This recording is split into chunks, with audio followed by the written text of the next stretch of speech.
Today is World Autism Awareness Day, and while it's a time to learn more about those living with autism, it's also a time to celebrate successes and contributions to our community. Here to talk more about how to be an ally and to clear up some long-standing myths is Jonathan Alderson. Thank you so much for being with us. Thank you for inviting me. I want to begin with just some numbers.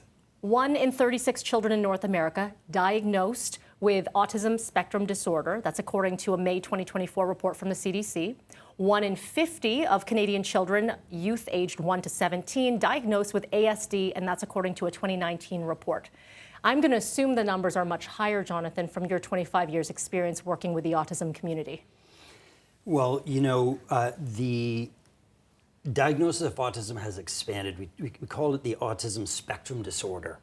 And so definitely there's more people being diagnosed over the years. I think, you know, something that we look at is that we all sort of are on the spectrum somewhere in some way, neurodivergence, right? Mm-hmm. We're all different, and that's really an important message that we want to give today on Autism Awareness Day, is that we're all unique and we want to recognize that diversity.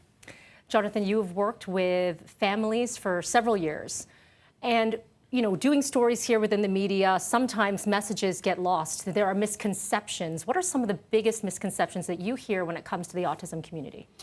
Well, when I'm at a party or I'm out, the biggest one I hear people say is, are all autistic people math geniuses? Mm-hmm. You know, they're portrayed in the media. We have the Rain Man, Dustin Hoffman, the movie. We have the Good Doctor. And often autistic individuals are portrayed as super, super intelligent. And absolutely, for sure, there's many very, very highly intelligent autistic individuals, which is something we want to know.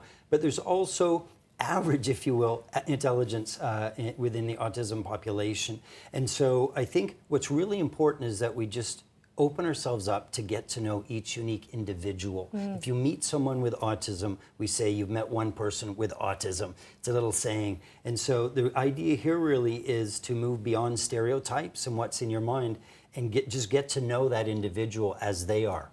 Thank you for saying the unique individuals, because you know, we have spotlighted so many stories over the years, my colleagues have, and every case is different, every person is different, every family is different, and I want to make sure I say family because the impact on family is so significant, as you see on a day-to-day. Many struggling with stresses and sitting on waiting lists. We know it's sitting in the thousands here in the province of Ontario. When it comes to an early diagnosis, how important is that? It's very important. Research has shown us that early intervention, and by the way, we can start as young as sort of 2 years old or even before, there's treatments for that before, is so important. The brain is growing. We can activate the language center and all of that kind of stuff. I do want to say, however, that it's not true that the brain development stops at sort of 4 or 5 years old. So early intervention, very important. But it's equally important that we provide services and support for children and adults right up through the entire lifespan. There are so many families that, you know, dependent on an individual case, can feel a bit helpless, can feel a bit isolating sometimes. There is something that you are doing with your various colleagues, and it starts today, it launches today. Can you share with our viewers? Yes, I can, yeah. For Autism Awareness Day, we have a campaign called We Hear You, and it's really aimed at parents and individuals with autism out in the community to raise and amplify their voice. And so on Instagram, you can go and use the hashtag #ParentVoicesFor, the number 4, autism. Okay. And you can just leave a message. What do you want the world to know or hear about autism? And then we're going to amplify that and repost it. I love this. I wish we could speak more. I'm sure we will be doing it again. Jonathan Alderson, appreciate your time. Thank you so much. Thank you very much.